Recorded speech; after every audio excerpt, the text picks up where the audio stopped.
किसी गांव में करमचंद का एक बहुत बड़ा परिवार रहता था। उस परिवार में करमचंद की पत्नी सुलेखा और उसके 5 बेटे रहते थे। उन 5 बेटों की शादी हो चुकी थी।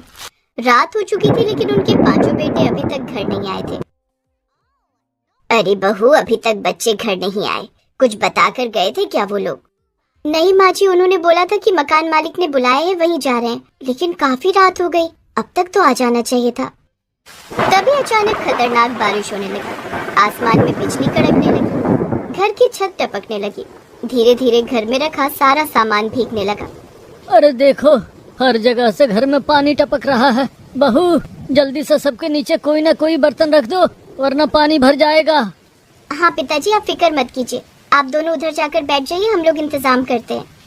इतने में 5 बहुओं ने मिलकर जहाँ से छत टपक रही थी उसके नीचे बड़ी बड़ी बाल्टी रख दी। तभी अचानक उनके 5 पति घर वापस मिठाई का डिब्बा लेकर आ गए।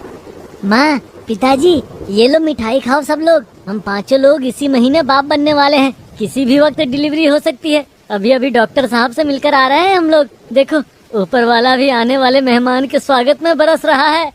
ये बात तो तूने बिल्कुल सही कही बेटा। एक तरफ वो 5 बहुएं माँ बनने की खुशी में खुश थी, दूसरी तरफ बरसात ने ऐसा माहौल बना दिया था कि उनकी खुशी दुख में बदल गई। सुबह होते ही घर का मालिक अपने परिवार के साथ वहाँ टपक पड़ा। हल्की हल्की बारिश अभी भी हो रही थी। चलो, इस महीने का किराया निकालो।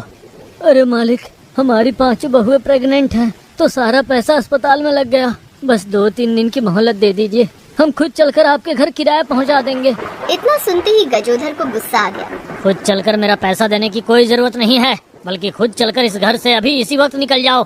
तुम गरीबों की यही हरकतें तो तुम लोगों को गरीब बनाए रखती है। जेब में 2 रुपए है नहीं, और 5 बहुओं को एक साथ प्रेग्नेंट कर डाला है तुम लोगों ने। वैसे भी बरसात का समय है, किसी और को घर देकर हम इससे ज्यादा कमा लेंगे। अब उन लोगों के पास घर छोड़ने के अलावा कोई दूसरा रास्ता नहीं बचा। करमचंद अपने पूरे परिवार को लेकर वहाँ से निकल गया और सीधा खड़गपुर रेलवे स्टेशन पर पहुँच गया। पिताजी, हम लोग रेलवे स्टेशन पर आ तो गए हैं, लेकिन चलना कहाँ है? ऐसा करते हैं, हम लोग हरिद्वार चलते हैं, वहाँ कोई न कोई रुकने का जुगाड़ तो हो ही जाएगा। भगवान के दरबार में तो सहारा मिल ही जाएगा। हाँ पिताजी, ये सही रहेगा। आप लोग यहीं रुको, मैं सबके लिए टिकट लेकर आता हूँ। मनोज टिकट लेने चला गया, लेकिन तभी अचानक बारिश बहुत तेज होने लगी। सभी लोग स्टेशन पर ही खड़े रहे। थोड़ी देर बाद मनोज टिकट लेकर आया। बारिश बहुत तेज हो रही है, वो सामने देखो, हमारी ट्रेन भी आ गई। जल्दी से चलकर अपनी बोगी में बैठ जाते हैं, उसके बाद जो होगा देखा जाएगा। वो सभी लोग 5 गर्भवती बहुओं के साथ ट्रेन के डिब्बे में बैठ गए। ट्रेन हरिद्वार पहुंचने वाली थी, लेकिन वहाँ पर तो बारिश बहुत ही भयंकर हो रही थी। आसमान में इतनी तेज गर्जना हो रही थी जिसे सुनकर सभी लोगों की रूह तक कांप जा रही थी। इस बार तो लगता है बारिश कहर मचा कर ही मानेगी। कहीं कहीं तो बारिश बिल्कुल नहीं हो रही है, और कहीं तो बारिश इतनी तेज हो रही है कि लोगों का रहना तक दुश्वार हो गया है। मैंने तो सुना है पहाड़ी क्षेत्रों में चट्टानें तक टूट कर गिर रही हैं, और पूरा का पूरा गांव बाढ़ की वजह से बह गया। अरे अनीता, शुभ शुभ बोलो और ऊपर वाले से प्रार्थना करो कि बारिश कम हो जाए, वरना हरिद्वार पहुंचकर हम लोग रुकेंगे कहाँ? लेकिन मनोज को शायद ये नहीं पता था कि अब आने वाले समय में कुछ भी शुभ नहीं, बल्कि पूरी ट्रेन के साथ कुछ अशुभ होने वाला था। बारिश तेज होने की वजह से सिग्नल में कुछ गड़बड़ी हो गई, और अचानक हरिद्वार जाने वाली ट्रेन के सामने कोई दूसरी ट्रेन आ गई, और दोनों ट्रेन आपस में टकरा गई, जिससे ट्रेन के बहुत सारे डिब्बे पटरी से नीचे उतर गए। सभी लोग भागकर अपनी बोगी से निकलने लगे। हे राम, ये क्या हुआ? हम तो तेरे दरबार आने वाले थे, और दरबार पहुंचने से पहले ही तूने इतनी बड़ी घटना कर दी हम लोगों के साथ। भागो भागो, सब लोग भागो भागो।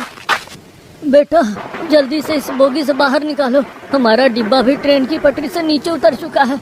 ये तो अच्छा हुआ कि ट्रेन की स्पीड ज्यादा नहीं थी, वरना आज हम सब लोग मारे जाते। वो लोग ट्रेन से अपनी बोगी से बाहर निकल कर आ गए और स्टेशन पर ही रुक गए। हे राम, कहीं हमारे आने वाले पोते पोतियों को कुछ ना हो गया हो।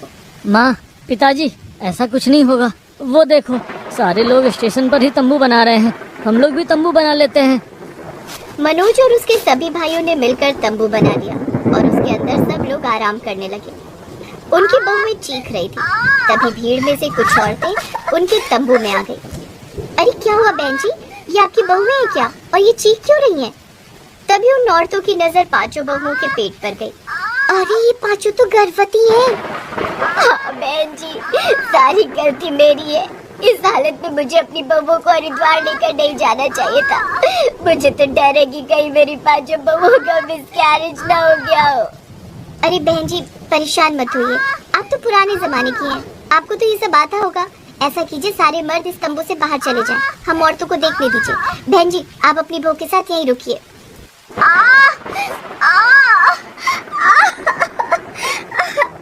उन पांचों बहुओं का दर्द बढ़ता ही जा रहा था। सभी आदमी टेंट से बाहर चले गए। उन औरतों ने उन 5 बहुओं के पेट पर हाथ रखकर चेक किया और उन्होंने कहा, बहन जी मुबारक हो, आपकी 5 बहुएं बिल्कुल ठीक है और बच्चे भी बिल्कुल स्वस्थ हैं। लेकिन इनकी डिलीवरी अभी करनी होगी क्योंकि वक्त आ चुका है। आपके पास कुछ फटे पुराने कपड़े होंगे, वो निकाल कर हमें दे दीजिए। सुलेखा उन सभी औरतों के साथ मिलकर अपनी 5 बहुओं की डिलीवरी को अंजाम देने लगी। बाहर गजोधर और उसके 5 बेटे खड़े थे। उन्हें अपनी पत्नियों की चीखने की आवाजें आ रही थी। पिताजी, मुझे तो बहुत डर लग रहा है। अभी 2 दिन पहले हम सब कितने खुश थे कि हम बाप बनने वाले हैं, पर पता नहीं आज क्या होगा। हमारे बच्चे को कहीं कुछ हो न जाए। अरे परेशान मत हो, जो भी होगा सब ठीक होगा। करमचंद अपने 5 बेटों से बात कर ही रहा था कि तभी थोड़ी देर बाद उस टेंट से बच्चों की किलकारियों की आवाजें आने लगी। ये सुनकर गजोधर और उनके बेटे बहुत खुश हुए। तभी उस टेंट से उनकी माँ सुलेखा बाहर आई। आप लोग परेशान मत होइए, एक बहुत बड़ी खुशखबरी है। तुम 5 बाप बन चुके हो और हमारे 5 पोते बिल्कुल स्वस्थ हैं। थोड़ी देर बाद सभी औरतें भी बाहर आ गईं। भगवान किसी न किसी को मदद के लिए भेज ही देता है।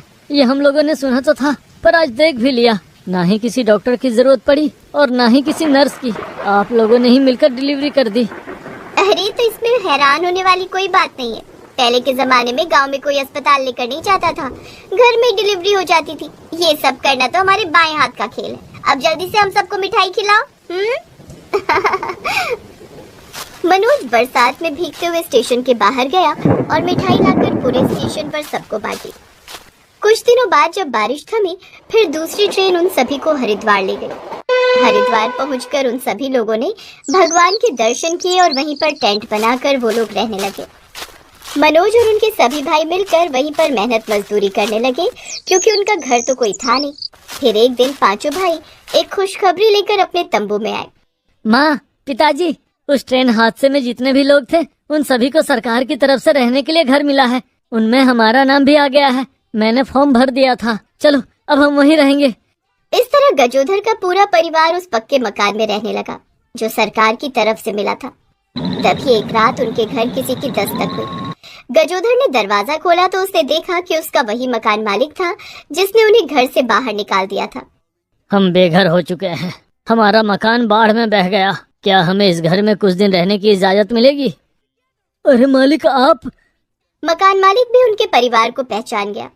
उसने सारी बात करमचंद को बताई और उनके पूरे परिवार से उसने माफी भी मांगी। खैर, करमचंद ने उनके परिवार को एक रात अपने घर में रख लिया, लेकिन वो घर इतना बड़ा तो था नहीं। फिर भी किसी तरह जुगाड़ करके उन लोगों ने उन्हें उस घर में रखा। अब वो लोग भी उनके 5 बेटों के साथ मेहनत मजदूरी करने लगे। तो हमें उम्मीद है कि आपको हमारी ये कहानी पसंद आई होगी। कृपया हमारे चैनल को सब्सक्राइब करें और सभी अपडेट्स के लिए बेल आइकन जरूर दबाएं। और हाँ, वीडियो लाइक और शेयर करना मत भूलिएगा।